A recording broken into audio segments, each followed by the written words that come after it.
નમસ્કાર મિત્રો, કેમ છો? મજામાં ને? આજે આપણે ગુજરાતી સાહિત્યની અંદર મીરાબાઈના મોસ્ટ પોઈન્ટની ચર્ચા આ વિડીયોની અંદર કરવાની છે. તો તમામ મિત્રો પહેલાં તો મારી ચેનલને સબસ્ક્રાઈબ કરી નાખો. બાજુની અંદર જે બેલ આઇકન છે એને પ્રેસ કરો, જેથી આવતા તમામ વિડીયો તમને મળતા રહે. તો મીરાબાઈનો જન્મ 1498ના રોજ મેડતા જિલ્લાનું કુડકી કે કુરકી ગામમાં થયો હતો. તો ઘણી બુકોની અંદર કુડકી આપેલું છે, ઘણી બુકોની અંદર કુરકી આપેલું છે. તો તમારે બંને ગામ તમારે યાદ રાખવાના છે. ક્યાં આવેલું છે? તો રાજસ્થાનની અંદર આવેલું છે. રાજસ્થાન રાજ્યની અંદર આવેલું છે. એમના પિતાનું નામ તો રત્નસિંહ. એમના દાદાનું નામ તો રાવ દુદાજી. ની પૌત્રી એટલે મીરાબાઈ. રાવ દુદાજીની પૌત્રી એટલે મીરાબાઈ. એમના પિતા તો રત્નસિંહ. એમના ગુરુ મોસ્ટ પોઈન્ટ છે કે મીરાબાઈના ગુરુ કોણ હતા? રૈદાસ. રૈદાસ એ રામાનંદ એક સંત હતા, એમના શિષ્ય હતા. એ પણ તમારા અહીંથી પોઈન્ટ યાદ રાખવાનો છે કે રૈદાસ એ કોના શિષ્ય હતા? તો રામાનંદ. રૈદાસ કોના ગુરુ હતા? તો મીરાબાઈના. લગ્ન કોની સાથે થયા હતા? તો ભોજ રાજા સાથે. જે તમે આ ભોજ રાજા કોણ? તો રાણા સાંગા. ચિત્તોડના સિસોદિયા વંશના એક રાજા હતા રાણા સાંગા, જેને બાબર સાથે યુદ્ધ કર્યું હતું 1526ની અંદર. આ એ જ રાણા સાંગાનો પુત્ર ભોજરાજ સાથે એમણે લગ્ન કર્યા હતા. વખણાતું સાહિત્ય કયું છે? તો પદો છે. શરૂઆતની અંદર એમણે રાજસ્થાની ભાષાની અંદર લખેલા છે. પછી જ્યારે એ વ્રજ જાય છે ત્યાં વ્રજ ભાષાની અંદર લખે છે. પછી જ્યારે ગુજરાત આવે છે દ્વારકા, પછી ગુજરાતી ભાષાની અંદર એ પદો લખે છે. અહીંથી મિત્રો તમારે એક પોઈન્ટ યાદ રાખવાનો છે કે મીરાબાઈએ જે લગ્ન ભોજ રાજા સાથે લગ્ન કર્યા, તો અહીંથી એક પ્રશ્ન પૂછાય છે કે મહારાણા પ્રતાપની કાકી કોણ? તો તમારે યાદ રાખવાનું છે મીરાબાઈ. એમના કાકી હતા. ઉપનામો ઘણી બધી પરીક્ષાઓની અંદર ઉપનામો ખાસ પૂછાય છે. તો એમનું એક ઉપનામ હતું પ્રેમ દીવાની, બીજું એક ઉપનામ હતું જન્મ જન્મની દાસી, અને એક કવિએ એમણે નામ આપ્યું હતું કે મીરાના પદો ત્રીજા નેત્રની પ્રસાદી છે. આવું વાક્ય કોણે કહ્યું હતું મીરાબાઈ માટે? તો ઠાકોર બળવંતરાય કલ્યાણજી ઠાકોર.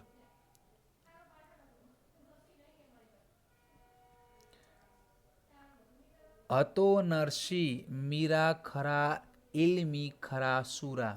આ વાક્ય પણ કલાપીએ કહ્યું છે.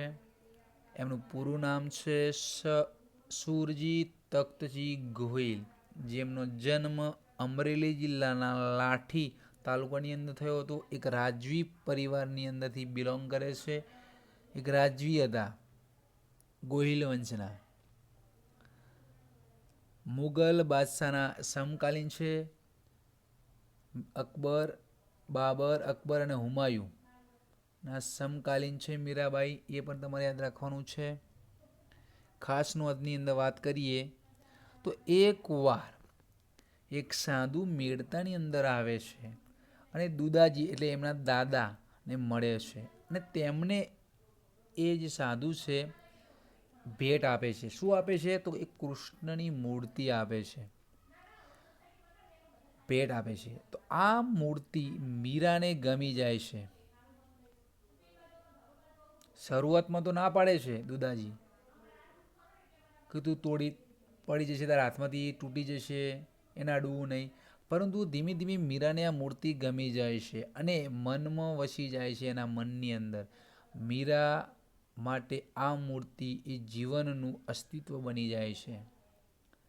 ત્યાંથી જ મીરાબાઈ મગજની અંદર એક જ વિચાર આવે છે કે કૃષ્ણને મારે પ્રેમી અને પતિ બનાવવાનો નિર્ણય એમણે લીધો કે મારા પતિ એટલે કૃષ્ણ ભગવાન.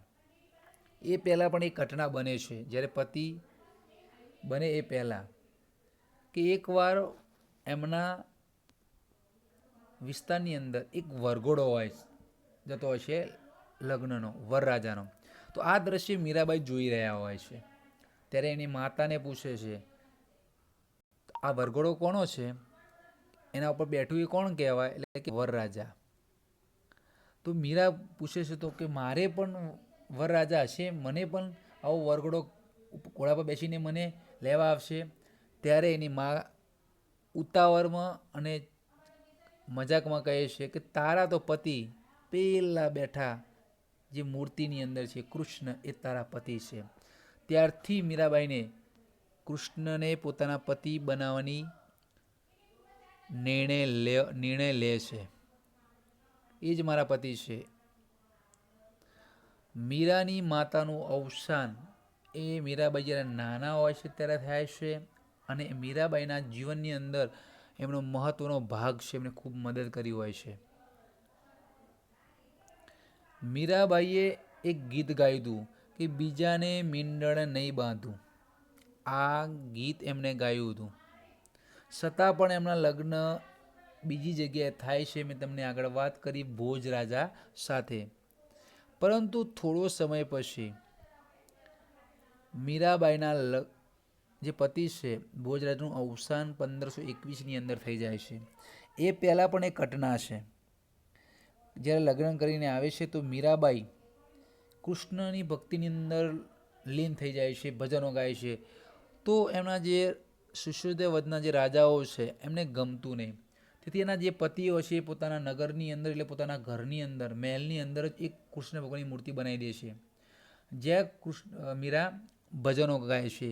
છતાં મીરા જ્યારે ભજન ગાય છે તો એમની જે નણંદ છે એ નણંદ એ ભોજરાજાને કહે છે કે મીરા તો મંદિરની અંદર કોઈ વ્યક્તિને મળે છે. ત્યારે ભોજરાજા ચેક કરવા જાય છે અને ત્યારે જોવે છે તો એ કૃષ્ણ સાથે વાર્તાલાપ કરે છે. ત્યાંથી ભોજરાજાને પણ લાગે છે કે મીરાનો સાચો પતિ એટલે કે કૃષ્ણ ભગવાન હોવો જોઈએ, અને એમનો ભોજરાજાનું અવસાન થાય છે. સિસોદિયા વંશના રાજા ભોજ રાજા સાથે એમના લગ્ન થયા, પરંતુ થોડો સમય પછી એમનું પતિનું અવસાન થાય છે 1521ની અંદર. એમના બે દિયરો હતા. એક રતનસિંહ મીરાબાઈને ખૂબ હેરાન કરે છે અને કારાવાસમાં પૂરે છે, અને એક બીજા એમના દિયર હોય છે વિક્રમાદિત્ય. એમને હેરાન કરવા માટે ઝેરના કટોરા પણ મોકલે છે. છતાં પણ એ ઝેરના કટોરા અમૃત સમજીને એ પી જાય છે.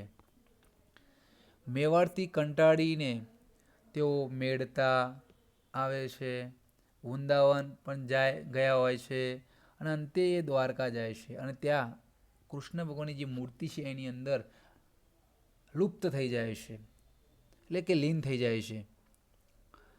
અને ઘણી બધી બુકોની અંદર એવું આપેલું છે કે દ્વારકાની અંદર એમણે સમાધિ લીધી હતી, પરંતુ મીરાબાઈ દ્વારકાથી ક્યાં ગયા એ કોઈ બુકની અંદર ઉલ્લેખ કરવામાં આવ્યો નથી. ત્યાં એવો જ ઉલ્લેખ છે કે ત્યાં એમની સમાધિ, એટલે કે એમનું અવસાન ત્યાં થયું હતું. 1532ની અંદર મેળતા પાસા આવે છે. રાજપાટની અંદર હેરાન કરવા લાગ્યા લોકો, એટલે ત્યાંથી નીકળી જાય છે. જ્યારે પાસા આવે છે ત્યારે વિરમદેવ એમને આશરો આપે છે મેળતામાં, અને પછી તે વ્રજમાં ગયા હોય છે. મેં તમને વાત કરી કે જ્યાં વ્રજમાં ગયા હોય છે ત્યાં એમને એક વ્યક્તિ મળે છે, જીવા ગોસાઈ. તેમને ગુરુ બનાવે છે, અને ગુરુ બનાવ્યા પછી એ વ્રજ ભાષાની અંદર એ પદો લખે છે. સૌથી વધુ એને પદો એ ગુજરાતી ભાષામાં જોવા મળે છે. આ પણ તમારો પોઈન્ટ યાદ રાખવાનો છે મિત્રો. રાજસ્થાનમાં કૃષ્ણની મૂર્તિ સાથે મીરાની મૂર્તિ પણ મૂકવામાં આવી છે. રાજસ્થાનની રાણી કહેવામાં આવે છે મીરાબાઈને. એમણે ગ્રંથો લખ્યા છે, બરોસકાના માયરા, ગીત ગોવિંદની ટીકા, રાસ ગોવિંદ રાગ, સોરઠ કે પદ વગેરે એમના ગ્રંથો છે. આ બધા ગ્રંથો મીરાબાઈની જે પદાવલી જે પુસ્તક છે એની અંદર સંગ્રહિત છે. મીરાના પદોમાં શૃંગાર જ જોવા મળે છે. કયો રસ? શૃંગાર. એમની હવે કૃતિઓની વાત કરીએ મિત્રો, ખાસ ઇમ્પોર્ટન્ટ, ઘણી બધી પરીક્ષાઓની અંદર કૃતિઓ પૂછાય છે. તો પગ ઘૂંઘરું બાંધે મીરા નાચી રે, હારે કોઈ માધવલો, લેને તારી લાકડી, સત્યભામાનું રૂષણું, રામ રમકડું જડે રે, રામ રતન ધન પાયો. આ બધી એમની કૃતિઓ છે.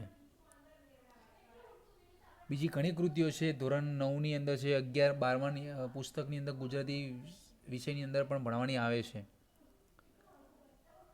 પંક્તિઓની વાત કરીએ તો જાણ્યું જાણ્યું હેત તમારું જાદવા રેલોલ. બોલમાં, આ બોલમાં છે ધોરણ 12ની અંદર આવે છે, કાવ્ય આવે છે. બોલમાં બોલમાં રે રાધા કૃષ્ણ વિના બીજું બોલમાં. તેરા કોઈ નહીં રોકનહાર મગન કોઈ મીરા ચલી રે, પ્રેમની પ્રેમની પ્રેમની રે મને લાગી મને વાગી કટારી પ્રેમની. જૂનું તો થયું દેવળ જૂનું તો થયું દેવળ. ખૂબ જાણીતી પંક્તિ છે એમની અને ખૂબ ભજન લોકોએ સાંભળ્યા છે. કાંડુડો ન જાણે મારી પીડ, ઝેર તો પીધા છે જાણી જાણી રાણાજી. રામ રાખે તેમ રહીએ, મેરે તો ગિરધર ગોપાળ દૂસરા ન કોઈ, ગોવિંદ પ્રાણ અમારો રે. આ ધોરણ 9ની અંદર ગુજરાતી વિષયની અંદર આવે છે કાવ્ય. જીવનનો સંગાથી ધોરણ 11ની અંદર છે અને ધોરણ 12ની અંદર આવે છે ગોવિંદના ગુણ ગાશું ને બોલમાં. આ તમારે યાદ રાખવાના છે. આ પણ પરીક્ષાની અંદર પૂછી શકે છે કે ગોવિંદના ગુણ ગાશું કાવ્ય કોણે લખ્યું છે? તો મીરાબાઈએ લખ્યું છે.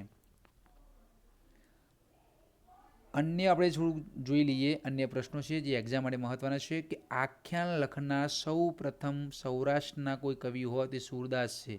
એમનો જન્મ વ્રજની અંદર થયો હતો. નાકર અને પ્રેમાનંદ વચ્ચે મુખ્ય કડીરૂપ કવિ તરીકે જાણીતા કવિ કોણ છે? તો વિષ્ણુદાસ. ગીતાના પહેલા ગુજરાતી અનુવાદ, એટલે જે ગીતા છે જે બુક છે એનો પહેલો ગુજરાતી અનુવાદક કવિ કોણ છે? તો પંડિત ધનરાજ. મહાન સંગીતકાર મીરાબાઈનું એક પદ યુએનની સામાન્ય સભાની અંદર પણ ગાવામાં આવ્યું હતું, એનું ગાન થયું હતું.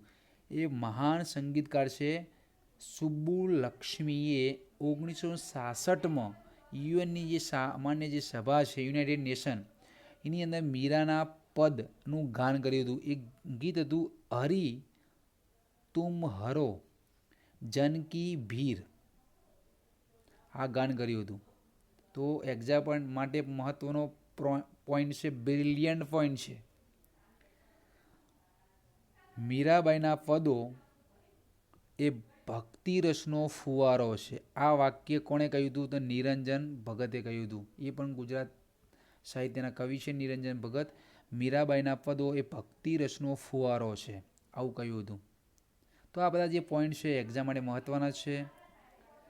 જો મિત્રો તમે કોઈ અન્ય જાણતા હોય તો નીચે તમે કોમેન્ટની અંદર પણ તમે લખી શકો છો. તો મારી ચેનલને સબસ્ક્રાઈબ કરો. ખૂબ ખૂબ આભાર.